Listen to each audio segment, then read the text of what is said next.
So hello everyone and welcome back to our channel Gyani academy में हम अग्रवाल आप सभी का फेवरेट फैकल्टी स्वागत करता हूं आप सभी का एक और नए लेक्चर में जहां आज हम स्टार्ट कर रहे हैं हमारा नया नवेला चैप्टर जो कि बात करता है परफॉर्मेंस ऑफ कॉन्ट्रैक्ट के बारे में। तो बिना किसी देरी के शुरू करते हैं अपना काम। जय Shri Ram. Okay yes sir, तो हमारे चैप्टर का नाम है परफॉर्मेंस ऑफ कॉन्ट्रैक्ट जो हम आज स्टार्ट कर रहे हैं। इसके पहले के जितने भी चैप्टर हैं related to Indian contract act सब आपको मिल जाएगा, कुछ नहीं करना है। अगर आप फर्स्ट टाइम आए हो हमारे चैनल पे जाना है, प्लेलिस्ट सेक्शन में आपको डेडिकेटेड लॉ की एक प्लेलिस्ट दिख जाएगी, वहां पे आपको लाइन से सारे पार्ट इसके पहले के अरेंज हुए भी मिल जाएंगे। साथ ही साथ इकोनॉमिक्स, मैनेजमेंट, बिजनेस कम्युनिकेशन का भी एंटायर सिलेबस हमारे चैनल पे कवर है, वो भी बिल्कुल फ्री में, तो उसको भी आप जाके देख सकते हो। आते हैं अपने परफॉर्मेंस ऑफ कॉन्ट्रैक्ट के चैप्टर पे। तो भैया ये वाला जो चैप्टर है आपका one of the most important chapter रहने वाला है विद रिगार्ड टू आपका पेपर नंबर 1 लॉ। ठीक है, इसमें भर भर के आपको क्वेश्चन देखने को मिल सकते हैं, तो मेक श्योर कि भैया आप इसका एक भी पार्ट बिल्कुल भी मिस ना करो और इसको प्रॉपर अच्छी तरीके से समझो ताकि एग्जाम में जो भी क्वेश्चन आने वाले हैं आप अच्छी तरीके से उसका आंसर कर पाओ। तो हैविंग सेड दैट बढ़ते हैं अपन अपने इंट्रोडक्शन पे और देखते हैं कि भैया परफॉर्मेंस ऑफ कॉन्ट्रैक्ट आखिर होता क्या है। तो चलो पढ़ो मेरे साथ। Every contract creates certain obligation each of the parties involve in it. क्या बोल रहा है कि हर कॉन्ट्रैक्ट हर पार्टीज के लिए, ठीक है, एक कॉन्ट्रैक्ट हर पार्टी के लिए जो भी उससे एसोसिएटेड है उसके लिए ऑब्लिगेशन क्रिएट करता है। अब वो ऑब्लिगेशन कैसा होता है तो हमको पता है वो ऑब्लिगेशन क्या होता है, लीगल ऑब्लिगेशन होता है। कोई भी कॉन्ट्रैक्ट जो लीगल ऑब्लिगेशन क्रिएट कर रहा है, या मैं बोल दूं कोई भी एग्रीमेंट जो लीगल ऑब्लिगेशन क्रिएट कर रहा है उसी को हम कॉन्ट्रैक्ट बोलते हैं। ऑब्लिगेशन मतलब क्या है, होप आप सभी को पता होगा। ऑब्लिगेशन बोल दूं सिंपल वर्ड्स में तो जिम्मेदारी, कर्तव्य यहाँ पे जो है वो क्रिएट कर रहा है दोनों पार्टीज के लिए। अब आगे बोलता है कि when both the parties to the contract fulfill their obligation towards each other, the contract is said to be performed and hence the contract is discharged by performance। क्या बोल रहा है, जब दोनों पार्टीज, ठीक है, पार्टी ए और पार्टी बी, जब दोनों पार्टीज टू अ कॉन्ट्रैक्ट अपने अपने पार्ट का ऑब्लिगेशन जो है वो फुलफिल कर देते हैं towards each other. For example दो पार्टी हैं एक्स और जेड। एक्स और जेड के बीच में आपस में कॉन्ट्रैक्ट हुआ है कि एक्स जेड को कुछ रॉ मटेरियल सप्लाई करेगा, उसके रिटर्न में जेड एक्स को क्या करेगा, पैसा देगा, टुकड़ा कैश, ठीक है, और वो उसका अमाउंट अपन मान लेते हैं चलो 50,000 रुपए। तो सर्टेन रॉ मटेरियल जो है एक्स को सप्लाई करना है जेड को, और जेड को रॉ मटेरियल्स मिलने पे उसको 50,000 रुपए एक्स को दे देना है। अब ये दोनों पार्टीज का क्या हो गया, ऑब्लिगेशन हो गया। यहाँ पे मानो एक्स ने उसको रॉ मटेरियल दे दिया और जेड ने भी उसको पैसा दे दिया, तो क्या बोला जाएगा कि दोनों पार्टीज ने अपने अपने साइड का पूरा काम कर लिया। अब वो दोनों क्या है, ऑब्लिगेशन से फ्री है और उनका जो कॉन्ट्रैक्ट है वो क्या हो जाता है, खत्म हो जाता है। The contract is discharge by performance. Contract क्या है, दोनों पार्टी ने अपना अपना काम कर लिया, अपनी अपनी परफॉर्मेंस दिखा दी है। अब कॉन्ट्रैक्ट क्या है, डिस्चार्ज बाय परफॉर्मेंस हो चुका है। अब डिस्चार्ज बाय परफॉर्मेंस का एक दूसरा मतलब ये है जो मैं आपको बताना चाह रहा हूँ कि कॉन्ट्रैक्ट परफॉर्मेंस के अलावा और भी तरीके से डिस्चार्ज होते हैं, जो इन डिटेल हम इस चैप्टर में आगे आने वाले पार्ट्स में देखने वाले हैं। तो इस चैप्टर में अपन क्या डिस्कस करेंगे वो भी मैं आपको अभी फटाफट से बता देता हूं, क्योंकि अगर आप कोई दूसरा टॉपिक मन में लेके आए हो वो अगर आपको पढ़ना होगा तो आपको समझ में आ जाए कि ये वीडियो आपके लिए है या नहीं है। तो इंट्रोडक्शन अपन ने देख लिया। दूसरा नेक्स्ट टॉपिक जो अपन देखेंगे सेक्शन 37, सेक्शन 38, सेक्शन नंबर 39, फिर आएंगे हम सेक्शन 40 पे और सेक्शन नंबर 41 पे हम इस वीडियो को एंड कर देंगे। तो सेक्शन नंबर 41 तक अपन आज इस वीडियो में पढ़ने वाले हैं। नेक्स्ट लेक्चर की शुरुआत होगी सेक्शन नंबर 42 से। तो अगर आपको सेक्शन नंबर 42 या उसके बाद के कोई टॉपिक पढ़ना है तो आपके लिए नेक्स्ट वाली पार्ट आपका इंतजार कर रही है। क्लियर बात है एकदम? हाँ जी सर। अपन बढ़ते हैं सेक्शन नंबर 37 पे, जो कि क्या बोल रहा है, जो कि बोल रहा है obligation of parties to contract. अब ये जो ऑब्लिगेशन टुवर्ड्स ईच अदर जो अपन ने इधर पढ़ा है और डिटेल में इसका वर्णन किया गया है सेक्शन नंबर 37 में, तो फटाफट से इसको अपन पढ़ते हैं। क्या बोल रहा है यहाँ पे, the parties to a contract must either perform or offer to perform. क्या बोल रहा है, या तो पार्टीज टू अ कॉन्ट्रैक्ट अपना काम कर दें, ठीक है, अपना काम क्या है कर दे, आइदर परफॉर्म या तो अपना काम कर दे, और या फिर ऑफर टू परफॉर्म भी करें। अब सर ये ऑफर टू परफॉर्म क्या है, मतलब जैसे एक्स है, अब एक्स को क्या करना था, रॉ मटेरियल सप्लाई करना था। अब या तो x directly raw material supply कर दे तो बोला जाएगा कि भैया एक्स ने अपनी परफॉर्मेंस कर दी है, या फिर ऐसा भी हो सकता है कि एक्स बोले जेड को कि भैया आज मैं रॉ मटेरियल भेज दूं कि मेरे पास सामान रेडी पड़ा है, और जेड मान लो हो सकता है मना कर दे कि भैया आज मत दो, मेरे वेयर हाउस में जगह नहीं है, मेरे गोडाउन में जगह नहीं है। अब इस केस में भी क्योंकि एक्स अपना काम करने के लिए रेडी था, एक्स अपना काम क्यों नहीं कर पा रहा है, क्योंकि उसको सामने से जेड ने मना करके रखा है। पर क्या इससे एक्स की इच्छा दिख रही है कि वो काम करना चाह रहा है? हाँ जी सर, एक्स की इच्छा दिख रही है काम करने की, तो बस उसी इच्छा को उसने जाहिर भी कर दिया, और जैसे ही उसने इच्छा को जाहिर कर दिया तो भी हम मानेंगे कि एक्स ने अपना काम कर दिया है। इवन दो उसने अभी तक रॉ मटेरियल सप्लाई नहीं किया, बट क्योंकि उसने इच्छा जताई है, वो रेडी था सामान देने के लिए, ये भी माना जाएगा कि उसने अपना काम जो है, अपना परफॉर्मेंस जो है वो कर दिया है। तो इसलिए यहाँ पे लिखा है कि the parties to a contract must either, या फिर या तो परफॉर्म कर दे या ऑफर टू परफॉर्म करे देयर रिस्पेक्टिव प्रोमिसेस, अपने अपने प्रोमिसेस। एक्स का प्रॉमिस रॉ मटेरियल देना, जेड का प्रॉमिस उसको पैसा देना।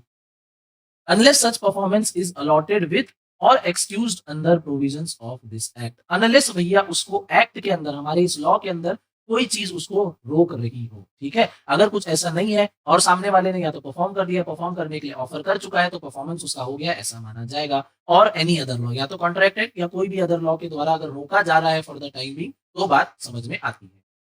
Next is promises bind the representative of the promisor in case of death of such promisor before performance। अब यहाँ पे promisor क्या होता है, आई होप आपको अच्छी तरीके से पता होगा, क्योंकि कॉन्ट्रैक्ट एक्ट के स्टार्टिंग वाले ही लेक्चर, फर्स्ट लेक्चर में मैंने अच्छी तरीके से प्रोमिसर, प्रोमिसी, एक्सेप्टेंस, ऑफर सबको डिस्कस किया था।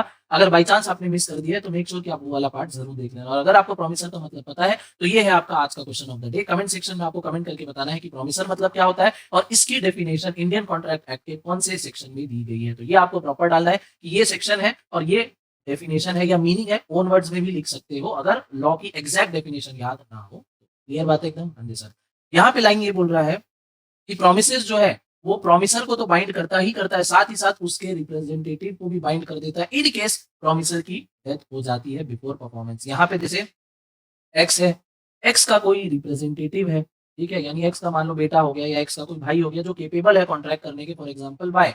अब जेड को रॉ मटेरियल भेजने से पहले एक्स की अनफॉर्चुनेटली डेथ हो जाती है, तो उस केस में अब जेड को तो सामान चाहिए भाई, जेड को तो रॉ मटेरियल चाहिए, तो उसकी रॉ मटेरियल की फुलफिल कौन करेगा, उसको रॉ मटेरियल की नीड को फुलफिल कौन करके देगा, आए करके दे। क्लियर बात है एकदम? हाँ जी सर। क्या बोल रहा है, प्रॉमिस ना ही सिर्फ प्रॉमिसर को बल्कि उसके रिप्रेजेंटेटिव को भी बाइंड कर देता है अगर प्रॉमिसर की डेथ हो जाती है परफॉर्मेंस के पहले, unless a contrary intention appears from the contract. But ये जो चीज अपन ने पढ़ी है इसका एक क्या है बोला जाएगा, इसका एक एक्सेप्शन भी है जो मैं अब आपको एग्जांपल के थ्रू बताने वाला हूँ।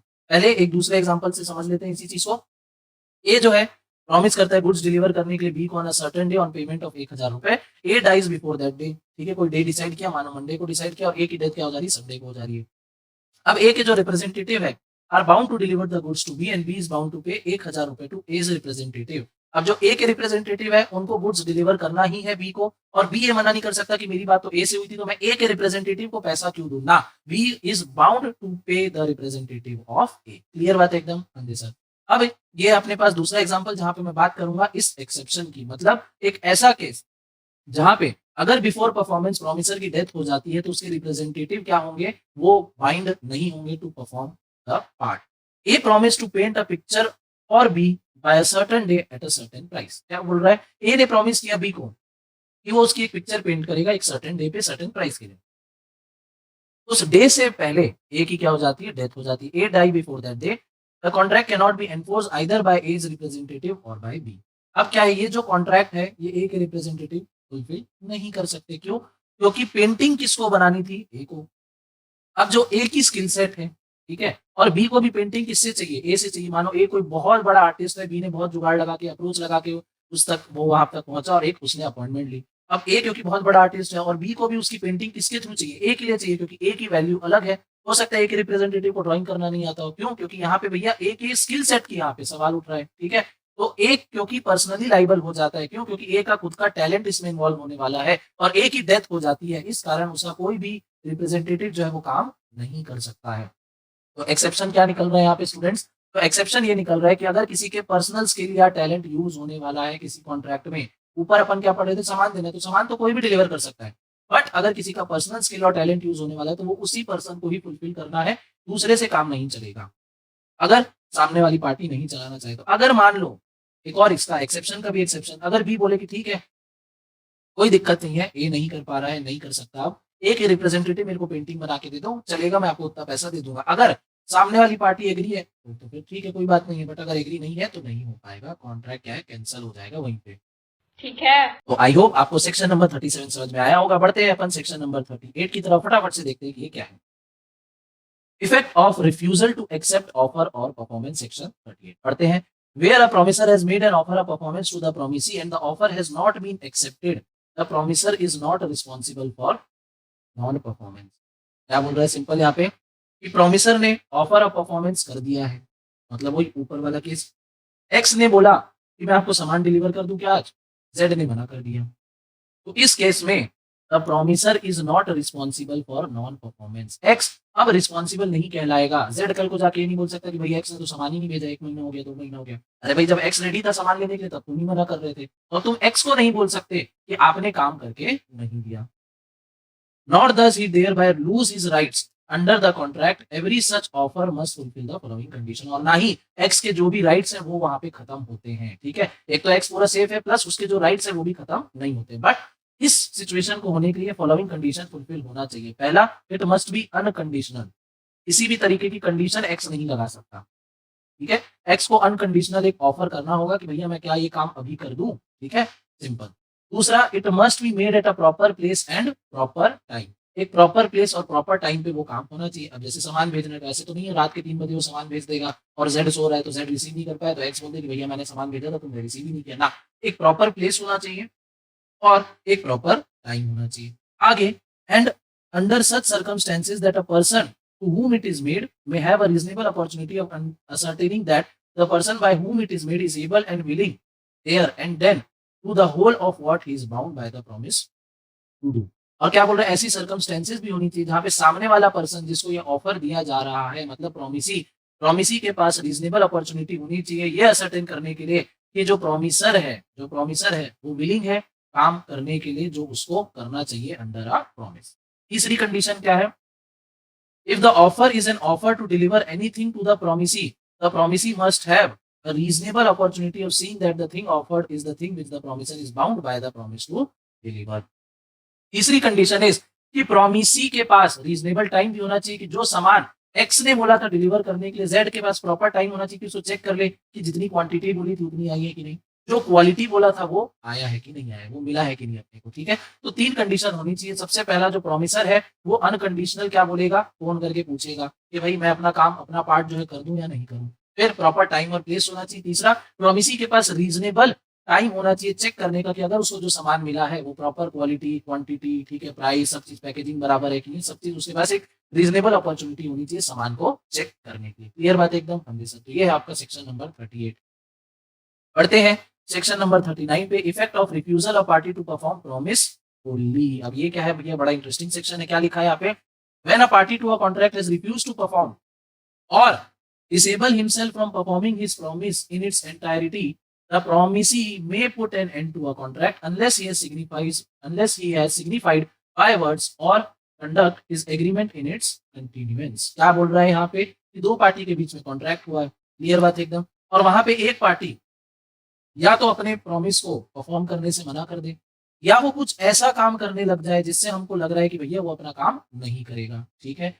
जैसे यहाँ पे अपन एक एग्जांपल ले सकते हैं कि कोई टीचर का यहाँ पे हो गया, ठीक है, क्लासेस है, बैचेस अनाउंस हुई, बच्चे आ रहे हैं, 1 हफ्ता क्लास हुई, उसके बाद सर नहीं आ रहे हैं पढ़ाने, क्लास बंद, ठीक है, 1 दिन, 2 दिन, 4 दिन, 5 दिन, 1 हफ्ता बंद। तो अब इससे हमको क्या समझ में आएगा, 1 महीना बंद क्लास। अब इससे हमको क्या समझ में आ रहा है कि उस सर क्या है, क्लास पढ़ाना नहीं चाह रहे, क्लास लेना नहीं चाह रहे, यानी अपना पार्ट ऑफ प्रॉमिस वो परफॉर्म नहीं करना चाह रहे। या तो वो फैकल्टी डायरेक्ट बोल दे कि भैया मैं 1 हफ्ता हो गया क्लास लेते हुए, अब आगे मैं नहीं ले पाऊंगा क्योंकि कुछ रीजंस हो गए हैं, तो समझ में आएगा कॉन्ट्रैक्ट खत्म। अगर डायरेक्ट कम्युनिकेशन हमको नहीं मिल रहा है बट इनडायरेक्ट बिहेवियर से हमको समझ में आ रहा है कि सामने वाली पार्टी अपना काम या तो नहीं कर रही है या करना नहीं चाह रही है, तो हम क्या समझेंगे, तो प्रॉमिसी के पास ये पावर है कि वो कॉन्ट्रैक्ट को क्या कर सकता है, उसको वो खत्म कर सकता है, रद्द मान सकता है, ठीक है, unless he signifies by word और his conduct his agreement in its continuous, ठीक है। एग्जांपल यहाँ पे, Anita singer enters into a contract with Bhupesh the manager of a theatre to sing at his theatre for 2 nights in every week during the next 2 month. अब अनीता ने contract किया है भूपेश के साथ कि भैया हर हफ्ते वो 2 दिन क्या है उसके क्या है थिएटर पे जो है अपना सिंगिंग परफॉर्मेंस देगी। And Bhupesh engages to pay her 10,000 for each night's performance. Bhupesh ने भी एग्री किया कि तुम परफॉर्म करोगे तो आपको 10,000 रुपए पर परफॉर्मेंस दिया जाएगा। On the 6th night Anita wilfully absents herself from the theatre. अब 6th नाइट जब आने वाली थी तो अनीता ने क्या कर दिया, एब्सेंट कर दिया विलफुली, यानी बिना बताए। अब इस केस में भूपेश यानी promisee is at liberty to put an end to a contract. अब भूपेश चाहे तो मना कर सकता है, बोल देगा कि भैया तुम आज तुमको आना था, तुम बिना बताए नहीं आई, मतलब मैं ये मान रहा हूँ कि तुमने कॉन्ट्रैक्ट का वायलेशन किया, कॉन्ट्रैक्ट खत्म, अब आगे भी आने की जरूरत नहीं है। क्लियर बात है एकदम होंगे सर। तो सर इसका क्या ये मतलब है कि अगर हम कोई कॉन्ट्रैक्ट कर लेते हैं और हम 1 या 2 दिन अपने काम से एब्सेंट हो जाते हैं तो सामने वाली पार्टी हमको निकाल सकती है? आंसर इज नो, ऐसा नहीं। अगर आप प्रॉपर रीजन दे के बताओ, जैसे स्कूल आप गए हो, ऐसा तो नहीं है कि आपकी हर दिन क्लास लग रही तो सारे के सारे टीचर्स आ रहे हैं, कुछ ना कुछ कभी एब्सेंट होते हैं, बट क्या वो विलफुली ऐसे ही बिना बताए एब्सेंट हो जाते हैं? क्या नहीं। जैसे आप लेटर लिखते थे अपने क्लास टीचर को कि सर ये रीजन के कारण मैं नहीं आ पाऊंगा, वैसे ही टीचर भी प्रिंसिपल को लेटर लिखते थे कि सर ये रीजन के कारण मैं नहीं आ पा रहा हूँ। अब मान लो कोई ऐसा टीचर है जो कंटिन्यू 1 हफ्ता 2 हफ्ता हो गया, 10-15 दिन हो गया, स्कूल ही नहीं आ रहा है और ना किसी को इन्फॉर्मेशन पहुँचा रहा है कि मैं क्यों नहीं आ रहा हूँ या मैं क्यों नहीं आ पाऊँगा। तो उस केस में स्कूल क्या समझेगा कि भैया ये टीचर स्कूल नहीं आएगा, ये स्कूल छोड़ के जा चुका है, तो उसका कॉन्ट्रैक्ट वहीं पे एंड कर दो। क्लियर बात है एकदम? हाँ जी सर, तो यही चीज़ यहाँ पे बोल रहा है। समझ रहे हो? समझ रहे हो आप? समझ रहे हो? तो अब आगे अपन बढ़ते हैं अपने नेक्स्ट सेक्शन पे, that is section number 40। Section number 40 क्या बोल रहा है? Person by whom promise is to be performed। क्या बोल रहा है यहाँ पे? If it appears from the nature of the case that it was the intention of the party to any contract that any promise contained in it should be performed by the promiser himself, such a promise must be performed by the promiser। क्या बोल रहा है?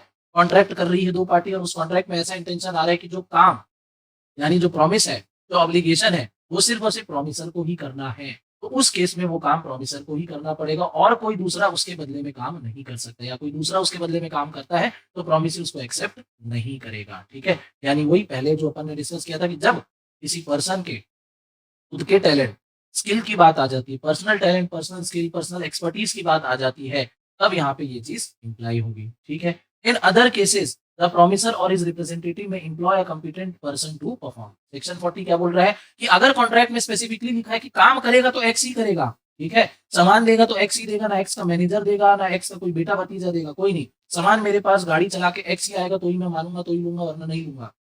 तो उस case में x को ही काम करना पड़ेगा। ठीक है, अगर ऐसा कुछ भी कॉन्ट्रैक्ट में नहीं लिखा है तो रिप्रेजेंटेटिव क्या है, आगे आके वो काम कर सकते। सिंपल एग्जाम्पल यहाँ पे एक और, A promises to pay B a sum of money. A may perform this promise either personally or by causing it to be paid by another। अब यहाँ पे क्या कॉन्ट्रैक्ट हुआ है? A बोल रहा है B को कि मैं तुमको कुछ एक सम ऑफ मनी दूंगा। अब B को क्या मतलब है? पैसा मिलने से मतलब है। अब चाहे A पैसा दे, A का फ्रेंड पैसा दे, A का भाई पैसा दे, खत्म बात। अगर A की डेथ हो जाती है, before the time appointed for payment his representative must perform the promise और employ some person to do so. B को तो पैसा मिलने से मतलब है, चाहे किसी से भी मिले, ए के साइड से उसको किसी से भी पैसा मिल जाएगा, बी इज सेटिस्फाइड। बट वहीं अगर हम कॉन्ट्रैक्ट करते हैं, जैसे मान लो कि हमने शाहरुख खान को एक इवेंट में डांस करने के लिए बुक किया। अब शाहरुख खान की जगह अगर मान लो उसका मैनेजर आके डांस परफॉर्म करे, बोले कि भैया शाहरुख खान की तबीयत खराब है, मैं उसका मैनेजर हूँ, उनके बदले में मैं डांस कर लेता हूँ, क्या चलेगा आपको? नहीं। क्यों? क्योंकि आप किसको परफॉर्म करते हुए देखना चाह रहे थे? शाहरुख खान को। क्यों? क्योंकि शाहरुख खान के भी आप फैन हो। शाहरुख खान के यहाँ पे पर्सनल क्या हो रहा है, टैलेंट की बात की जा रही है। क्या उसका काम मैनेजर से चलेगा? क्या नहीं, डांस करने को तो मैनेजर भी कर लेगा, ठीक है, बट क्या आपको सेटिस्फेक्शन मिलेगा? नहीं, क्योंकि आप उस लाइव ग्रैंड स्टेज पे शाहरुख खान को देखना चाह रहे थे। तो यहाँ पे जब शाहरुख खान के पर्सनल टैलेंट और स्किल की बात है तो it can not be compensated by his manager और any other of its relative. समझ में आ गया? बट कोई अगर ऐसी चीज है जिसमें पर्सनल स्किल और टैलेंट की बात नहीं है तो उसको कोई भी पर्सन क्या है, फुलफिल कर सकता है। सिंपल। पढ़ते हैं last section of our today's lecture पे, that is section number 41, effect of accepting performance from third person. Simple यहीं पे बोल रहा है कि when a promisee accepts the performance of promise from a third person, he cannot afterward enforce it against the promiser। जैसे कोई शाहरुख खान वाला example ले लेते हैं, अब उनके मैनेजर आ गए, आप बोले ठीक है भाई शाहरुख खान नहीं सही, उनके मैनेजर सही। अब आपने उनके मैनेजर से डांस परफॉर्मेंस करवा ली, कल को जाके आप शाहरुख खान के ऊपर केस नहीं कर सकते कि भैया हमने तुमसे कॉन्ट्रैक्ट किया था, तुमको आना चाहिए था, तुम नहीं आए तो वापस तुमको आना पड़ेगा, हम केस कर रहे हैं। ठीक है, ऐसा नहीं हो सकता। अगर आपने प्रॉमिसर के साइड का कोई भी रिप्रेजेंटेटिव की परफॉर्मेंस को एक्सेप्ट कर लिया है, वंस यू हैव एक्सेप्टेड, क्या लिखा है, प्रॉमिसी अगर एक्सेप्ट कर लेता है performance from the promise of third person, he can not afterward enforce it against the promiser. ठीक है, एक्स सामान नहीं दे पा रहा था, रॉ मटेरियल नहीं दे पा रहा था, बीमार हो गया था, वाई ने उसकी जगह में दे दिया। अब जेड कल को जाके एक्स को नहीं बोल सकता कि भैया सामान तो वाई ने दिया, तुमने कहा दिया, तुम फिर से मेरे पास सामान भेजो, ऐसा नहीं हो सकता। Section number 40। तो ये था हमारा आज का टारगेट जो कि यहाँ पे कंप्लीट होता है। नेक्स्ट क्लास में अपन देख रहे होंगे सेक्शन नंबर 42 से कंटिन्यू करेंगे। आई होप आपको सारी बातें इस लेक्चर में जो भी मैंने बताई है सब आपको अच्छी तरीके से समझ में आई होंगी और उसी के साथ आप इस वीडियो को भर भर के लाइक और शेयर करते जाओगे। कोई डाउट है, कोई फीडबैक है, सजेशन है तो कमेंट सेक्शन में जरूर डाल देना। तो विद दिस आज की इस क्लास को अपन यहीं पे एंड करेंगे। मिलेंगे आपसे एक और नए लेक्चर के साथ, तब तक के लिए जय हिंद।